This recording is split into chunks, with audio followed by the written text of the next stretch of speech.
Ladies and gentlemen, what is going on? This is Joe Figueroa with another video in our series Anatomy of a Dance, where I break down social dancing count for count, pointing out everything the dancers do. This week's video is going to be a list of social dancing tips for leads, with a follows list coming later this week. I want to take this moment to thank those of you that donated to my channel this week. So Ben, Raj, and Amy D, thank you so much for the support. I really appreciate it. So please subscribe and ring the bell. If you'd like to support the channel, we now have a link in the description below. But you better do it fast because we're starting right now.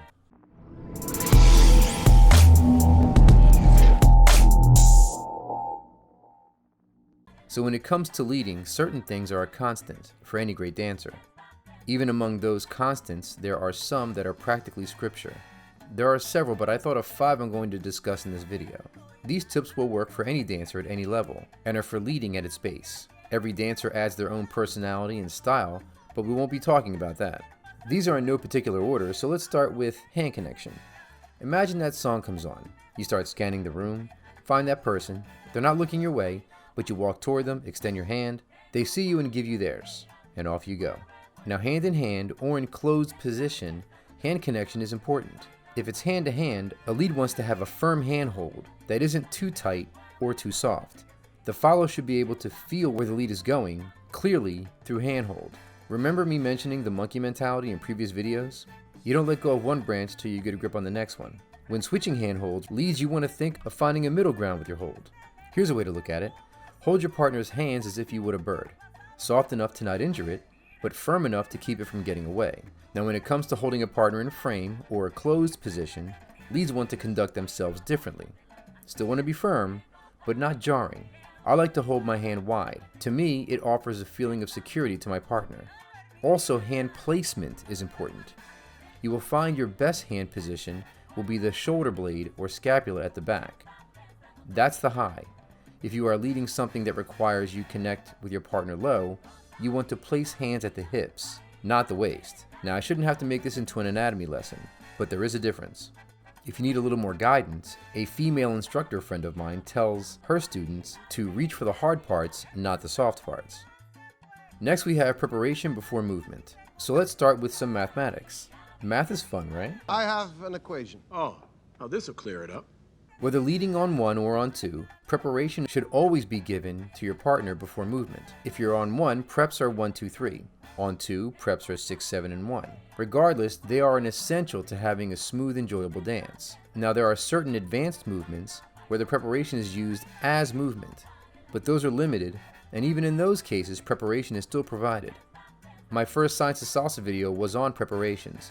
I discussed 3 preps. I'm not going to go back into it now, but here is a link to that video in case you want to review it. Number 3 is providing a path for your partner. For example, the crossbody lead. The lead is like a door, opening up to show a clear direction for the follow to move down, or staying in place, closed off so to speak, to give the follow the feeling that their movement will be on the spot. Typically, providing a path would happen during the preparation that I was just talking about.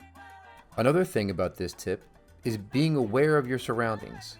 Situational awareness, being able to provide a path while at the same time making sure nothing else obstructs the path. Like in this situation right here. This is a simple inside turn that's about to end in a dip for Emily. Oliver is leading it from Emily's right side. See this guy coming up behind him? He didn't. He felt him.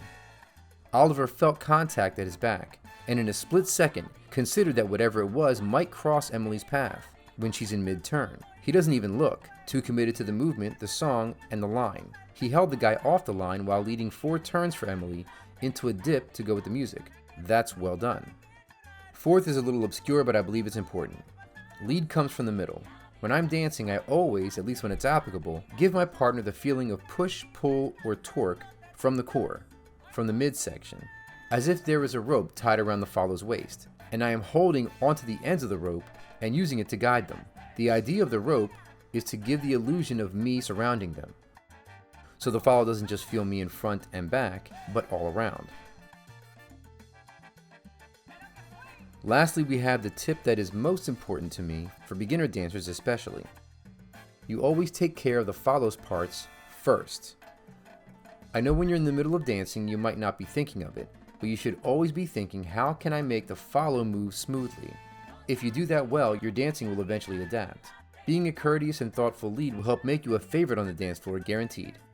I always tell my students there's no such thing as simultaneous. The follow always gets their parts taken care of first, then the lead can take care of themselves after.